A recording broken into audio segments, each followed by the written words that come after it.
이 자리에 너무 자주 나타납니다. 오늘 또 하을 여름 결제라고 그래서 스님들 굴자는 어디선가 결제를 해야 되기 때문에 왔습니다. 그런 걸 생각해 보셨습니까? 이 세상에서 가장 위대한 종교는 어떤 것인가? 생각해 보셨어요? 이 세상에서 가장 위대한 종교는 어떤 것인가?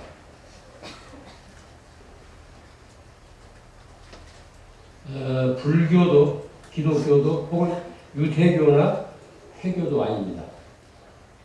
이 세상에서 가장 위대한 종교는 바로 친절이에요. 친절입니다. 친절은 자비의 어떤 구체적인 모습이에요. 자비가 구체적으로 작용할 때 바로 친절로 나타납니다. 사랑한다는 말은 얼마나 아는 거예요. 사랑하다라는 그 동사 다음으로 세상에서 가장 아름다운 동사는 돕다. 이웃을, 남을 돕다, 돕는다는 그런 동사예요.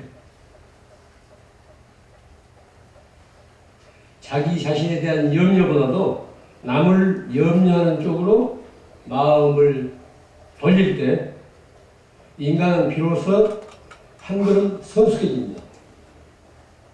자기밖에 모르는 것은 그건 인간이 아니에요.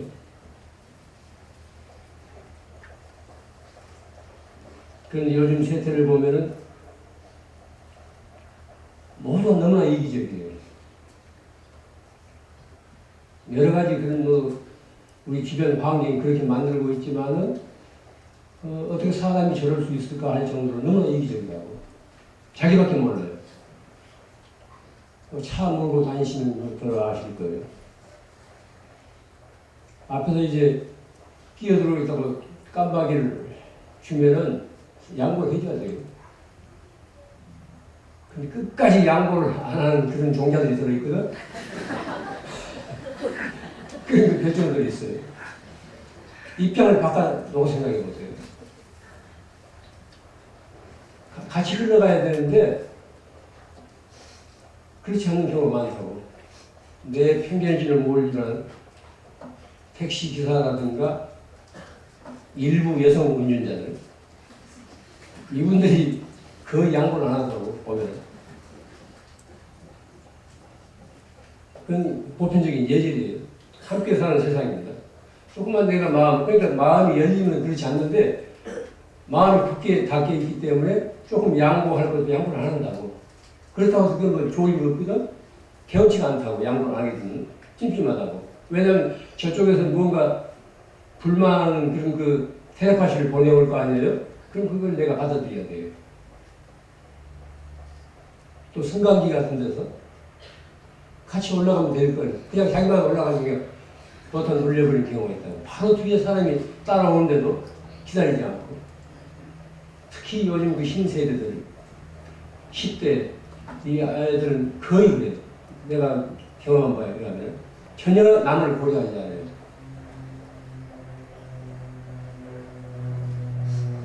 이것은 이제 정보화 사회에서 오는 그런 그 기이한 현상이에요. 사각 스크린 앞에서 눈 걸어다 어떤 가상 세계의 자기를 투영한다고. 구체적인 어떤 현실보다 오히려 가상 세계를 더 절실하게 가상 세계에 접속하고 있어요.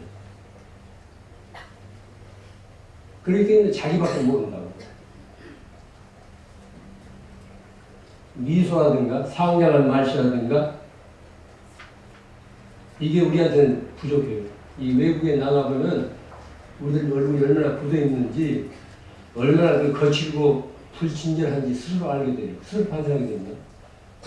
불친절한 사람들끼리 같이 어울려 살기 때문에 잘 모르다가 보편적으로 그렇게 친절한 그런 그 사회 자기 자신을 던져보면은 우리가 얼마나 평소에 불신이라고 웃음을 잃고 살았는지 그냥 확인이 알 수 있습니다. 작은 친절과 따뜻한 몇 마디 말이 이 지구를 행복하게 합니다. 누가 지구를 행복하게 합니까? 다 허물고 괴롭히고 더럽히고 그런 판인데 우리의 작은 친절과 따뜻한 몇 마디 말이 이 지구를 행복하게 합니다.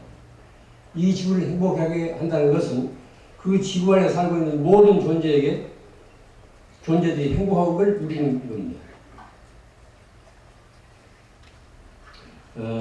이 친절을 이번 여름 안거 기간 화두 삼기 바랍니다.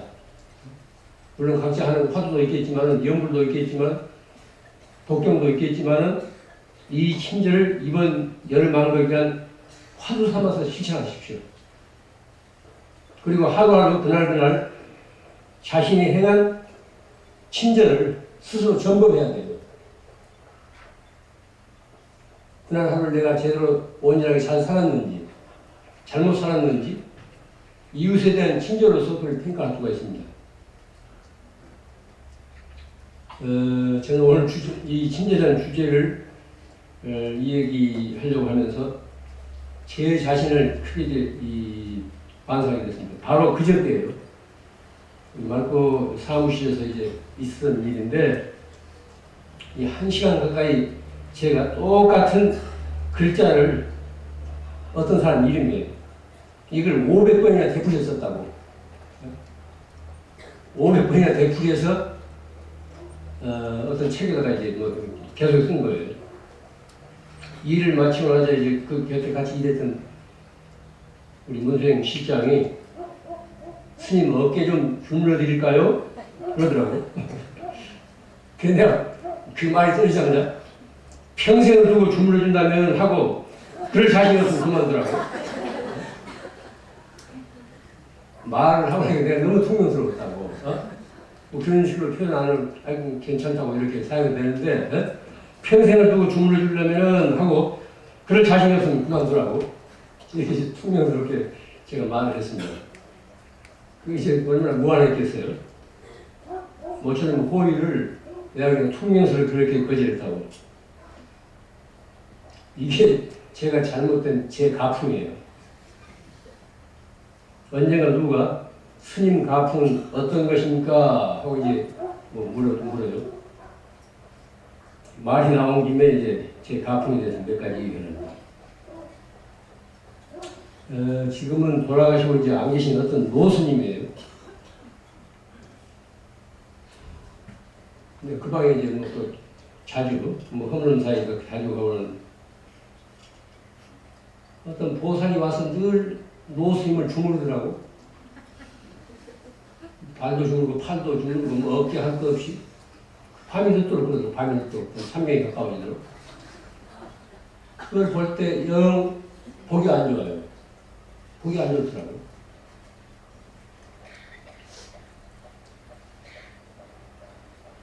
그 스님의 상자도 똑같은 태풍이 하더라니까. 어떤 폭염을 맞고 있는 주제인데 자기 스님처럼 젊은 보살한테 자기 육신을 그렇게 모두 마사지하게 만들더라니까. 나는 그 현장을 보지 못했는데 그게 뭐 한두 번이 아니 돼가지고 그저 신도 발칵 뒤집어가지고 그렇게 이제 그 주지를 개척한 그런 일이 있었대요. 이 부전자재. 수행자에게 어울리지 않는 일은 하지 말아야 됩니다. 이게 습관이래요. 업이라는 건 습관이에요. 누가 봐도 안 좋다고. 누가 봐도 안 좋다니까. 습관이에요. 누가 보건 안 보건 해서는 안 될 일을 안 해야 돼요. 그 업을 이룹니다. 제가 엊그제 그냥 납박살 준 것도 AS 할 자신이 없으면 안 해야 돼요. 한번 길을 들어놓으면 걸피하면 야 누구 오라 해서 주물르게 그렇게 할 거 아닙니까? 길들이기 탓이라고 이 몸뚱이는. 그러니까 아예 그런 거 길을 안 들이도록 미연에 방지해야 돼요. 그건 인정사항에 두어서는 안 됩니다. 또 뭐 제 가풍이라고 할 것도 없지만 저는 이 길상사가 말 그대로 맑고 향기로운 고량이 되기를 늘 염원하고 있어요. 맑고 향기로운 고량이 되기를 염원하고 있습니다. 한동안 뭐 2, 3년 전입니다. 젊어서 빚이 많고 형편이 어렵다고 하니까 어떤 업자들이 여기에 납골당을 지으면은 그 어려움을 깨끗이 해결할 수 있다고 주지심하고 나한테 자꾸 그런 그 유혹이 들어왔어요. 뭐 지금 제가 처음 얘기합니다. 설계까지 가지고 와서 매체를 졸랐어요. 처음부터 나는 이 절 만들 때 맑고 향기로운 고량, 또 강한 절, 이것을 원했기 때문에 우리 이념에 맞지 않는다고. 납골당을 만들어서 돈이 뭐 쏟아져서 신도들한테 경제적인 부담을 덜어줄지는 모르지만 그건 도량이 아닙니다. 설계까지 가져와서 몇 번을 유혹한 걸 주심과 제가 이제 거절했어요. 이런 말을 지금까지 내가 한 적이 없습니다. 제 이 말을 이 신도님들 깊이 명심하십시오.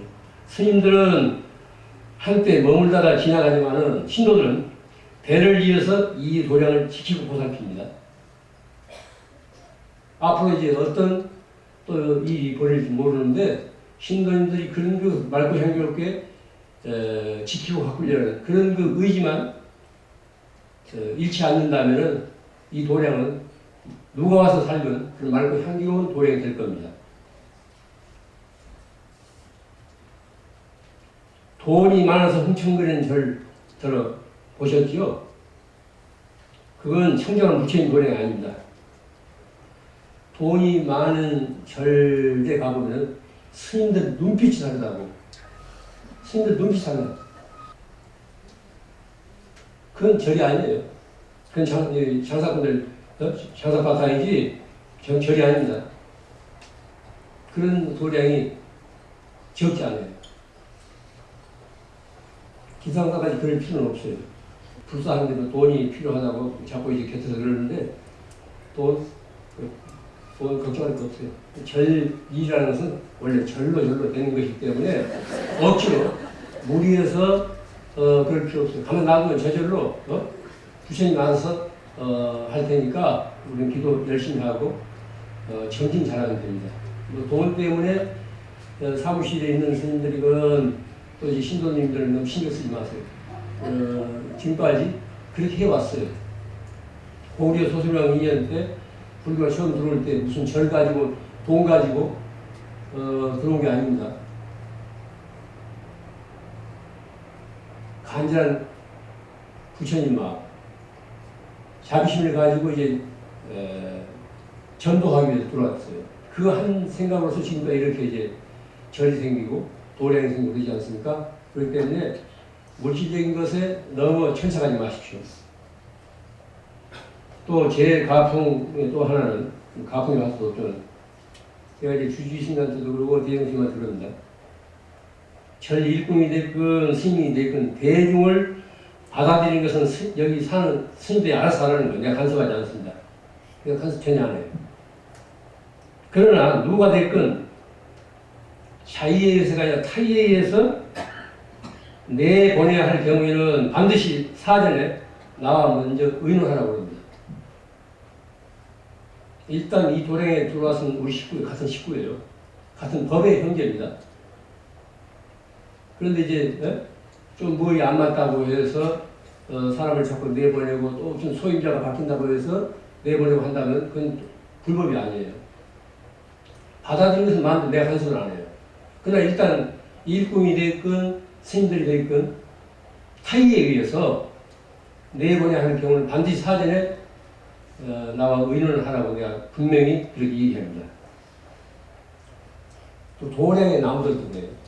우리가 이 도량에 오기 전부터 있던 나무들이에요. 정말 이 오염된 이 징계권 먼지 투성이에서 이 나무가 있기 때문에 이 도량이 됩니다.